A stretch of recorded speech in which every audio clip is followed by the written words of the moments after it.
Ayan, today magsisigang naman tayo ng tilapia. Oh, ayan, nilagyan ko lang na luya yan. Yung sili andun sa ilalim, siling panigang. Then nilagyan ko ng sibuyas. At saka ng sabaw ng sinaing kasi mas masarap yun kaysa sa tubig lang.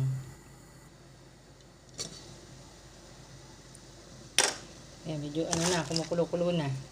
Oh. Nilagyan ko nga pala ng asin yan saka ng pamintang durog. So ilalagay na natin yung petsay kasi mas gusto ko maraming petsay, maraming gulay, much better.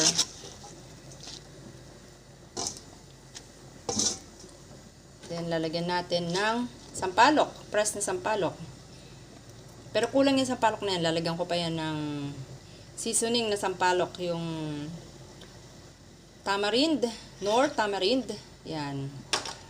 Yan, tayo natin maluto. Ayan, kumukulo na oh. Pwede pamaya-maya. Ipigay na natin isang palok. Habang nagluluto ako ng ulam, nagluluto din ako ng kanin. Ayan, luto na ang ating tilapia.